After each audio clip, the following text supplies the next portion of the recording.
Everyone, welcome back to my channel. मैं प्रीति शर्मा स्वागत करती हूँ आपके अपने चैनल काना दीवानी में।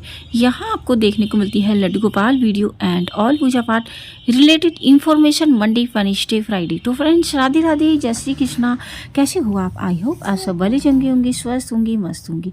दोस्तों, आज मैं आपको बताऊंगी माँ सरस्वती का जन्मदिन कब आता है, यानी कि बसंत पंचमी कब है, उसका शुभ मुहूर्त, पूजा विधि, स्टूडेंट पढ़ाई के लिए क्या उपाय करें, साथ ही ऐसा कौन सा पौधा है जो बसंत पंचमी के दिन हमें जरूर ही घर में लगाना चाहिए। बसंत पंचमी पर बांके बिहारी मंदिर में किस प्रकार से बसंत पंचमी मनाई जाती है, साथ ही लड्डू गोपाल की सेवा कैसे करें। तो दोस्तों, चलिए शुरू करते हैं आज का वीडियो। बसंत पंचमी का दिन माँ सरस्वती को समर्पित होता है। इस दिन माँ सरस्वती की पूजा अर्चना की जाती है। माँ सरस्वती को ज्ञान, संगीत, कला, विज्ञान और शिल्पकला की देवी माना जाता है। इस दिन को श्री पंचमी और सरस्वती की पूजा के नाम से जाना जाता है। इस साल बसंत पंचमी 14 फरवरी को मनाई जाएगी। ऐसी मान्यता है कि इस दिन माँ सरस्वती की उपासना करने से ज्ञान की प्राप्ति होती है। इस दिन से सर्दी का अंत भी हो जाता है और वसंत का आगमन होता है। वसंत पंचमी के दिन कई जगह माँ सरस्वती की प्रतिमा को पंडाल में स्थापना की जाती है। इस दिन कई जगह पर वाद्य यंत्रों की भी पूजा होती है। बसंत पंचमी 2024 की तिथि कब प्रारंभ हो रही है, वह कब समाप्त हो रही है? बसंत पंचमी बुधवार 14 फरवरी 2024 के दिन मनाई जाएगी। बसंत पंचमी सरस्वती पूजा 7:01 AM से 12:35 तक है। बसंत पंचमी मध्याह्न का क्षण है 12:35 PM। बसंत पंचमी तिथि का जो प्रारंभ है वो 13 फरवरी 2024 को 2:41 पर हो रहा है। तिथि का समापन हो रहा है 14 फरवरी 2024 को 12:09 PM पर।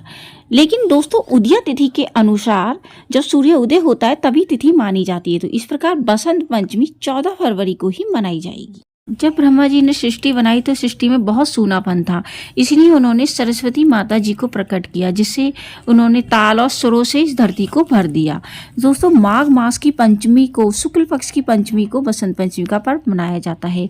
इनकी पूजा विधि की बात कर लेते हैं। तो आपको क्या करना है, सुबह उठना है। सुबह उठने के बाद हल्दी मिले जल को दोनों कौरमों में डालना है और हल्दी मिलाकर ही पोछा लगाना है आपको। ठीक है दोस्तों, उसके बाद आपको हल्दी डालकर ही स्नान करना होता है, या आप केसर डालकर भी स्नान कर सकते हैं। बच्चों को भी आपको केसर डालकर ही स्नान कराना है। दोस्तों, इस दिन हल्दी और चंदन मिले जल से ही स्नान करना बहुत ही शुभ होता है। तो इस तरह से करना है। आपको माता सरस्वती और लड्डू गोपाल जी को भी स्नान कराना है। सरस्वती माता को भी आपको पंचामृत में हल्दी और केसर डाल के स्नान कराना है। सेम लड्डू गोपाल जी को भी इसी तरह से स्नान कराना है। दोस्तों, आज के दिन से ही 40 दिन तक होली मनाई जाती है ब्रिज में। तो आप भी आज के दिन लड्डू गोपाल जी के दोनों गालों पर पीले रंग का गुलाल जरूर लगाइएगा, नहीं है तो हल्दी भी लगा सकते हैं आप। आज के दिन लड्डू गोपाल जी को चंद्रकला का भोग भी लगाया जाता है। दोस्तों, आज के दिन वृंदावन का बहुत ही शुभ दिन माना जाता है। थाली लेना है। थाली में पीले रंग के अक्षत, रोली मोली, पीले या सफेद रंग के पुष्प माता सरस्वती को अर्पित करना है। देवी सरस्वती को मीठे चावल, जिसको केसरिया चावल भी बोला जाता है, उनका भोग लगाना है। केसरिया रंग की खीर का भी भोग लगा सकते हैं। साथ ही पीले लड्डू का भी भोग लगाया जाता है और लड्डू गोपाल जी को पीले लड्डुओं का भी भोग लगाया जाता है। आज के दिन माँ सरस्वती के समक्ष पुस्तक और वाद्य यंत्र रखकर पूजा करानी चाहिए। साथ ही बच्चों से भी उनकी पूजा करानी चाहिए। बच्चों की पुस्तकों और अपने ग्रंथों की भी आपको स्वास्तिक बनाकर और धूप दीप दिखाना चाहिए। साथ ही आपको और बच्चों को एक मंत्र का और जाप कराना है। ओम ऐं सरस्वती नमः। ओम माँ सरस्वती नमः का जाप करना है 108 बार। ये आपको जाप करना है, खुद भी करिए और बच्चों से भी कराइए। आज के दिन अगर आप किसी बच्चे को पढ़ाई स्टार्ट कराना चाहते हैं तो बच्चे को बसंत पंचमी के दिन से पढ़ाई की शुरुआत आप करा सकते हैं। इस दिन किसी भी शुभ कार्य की शुरुआत करना बहुत ही शुभ होता है। इस बार बहुत ही शुभ योग है। बसंत पंचमी पर 14 फरवरी को इस बार रेवती नक्षत्र होने से उत्पाद योग बन रहा है, किंतु बसंत योग होने से शुभ फलदायक योग है। इस योग में माँ सरस्वती का पूजन यज्ञ करना बहुत ही शुभ होता है। इसलिए अपने बच्चों को सफ़ेद और पीले रंग के वस्त्र पहनाएं और साथ ही जैसे मैंने आपको बताया हल्दी डाल के स्नान कराना है। माता सरस्वती को आप उनके बच्चों की पुस्तक वगैरह और मंत्र का भी जाप कराना है तो इस तरह से करना है। आज के दिन से लगातार अपने बच्चों को कराते रहिएगा, आपके बच्चे निश्चिंत ही पढ़ाई में अच्छे हो जाएंगे। मैं आपको शुभ मुहूर्त तो बता ही दिया है, लेकिन पूजा का जो सबसे शुभ मुहूर्त है वो भी बता देती हूँ। प्रातःकाल यानी 14 फरवरी को 6:59 से 8:27 तक कुंभ लगन स्थित है। इसके बाद 9:53 से 11:27 तक मेष लग्न है, शुभ लग्न है। ये दोनों लग्न सरस्वती पूजा के लिए शुभ है। दोस्तों सबसे इम्पॉर्टेंट बात, भूल कर भी राहु काल में इसकी पूजा नहीं करनी है। तो 12 बजे से 1:30 बजे तक राहु काल रहेगा, तो इस चीज़ का ध्यान रखिएगा। 12 से 1:30 तक कोई पूजा ना करें। जी, पर विवाह के लिए बहुत ही शुभ मुहूर्त होता है। ये मुहूर्त अनबूझ होता है, इसमें बिना किसी विद्वान की सलाह के भी विवाह कर सकते हैं। ये उत्सव माघ शुक्ल पंचमी से आरंभ होकर होलिका दहन तक चलता है। कहा जाता है कि बसंत पंचमी के दिन जैसा मौसम होता है वैसा पूरे होली तक ऐसा ही मौसम रहता है। इस दिन गांव-गांव में बालक और युवा होलिका की स्थापना करके रोजाना उस पर लकड़ी उपले आदि की व्यवस्था करते हैं और होली दहन के लिए ये क्रम चलता रहता है। पंचमी पर कौन से ऐसे कार्य हैं जो आप कर सकते हैं? ज्योतिष शास्त्र के अनुसार बसंत पंचमी के दिन दोष रहित श्रेष्ठ योग रहता है, जिस वजह से इस दिन कई शुभ कार्य किए जाते हैं। मुहूर्त देखे जा सकते हैं। ये दिन शादी विवाह, मुंडन, संस्कार, गृह प्रवेश, वाहन खरीदारी के अलावा बच्चों के विद्यारंभ के लिए भी शुभ माना जाता है। मान्यता है कि इससे बच्चा शिक्षा के क्षेत्र में तरक्की करता है।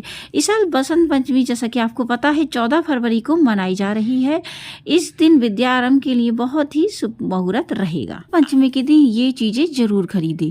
बसंत पंचमी के दिन माँ सरस्वती की प्रतिमा या फोटो लाना घर बहुत ही अच्छा रहता है। रोजाना माँ सरदे का सिमरन कर उनकी पूजा करने से एकाग्रता बढ़ती है।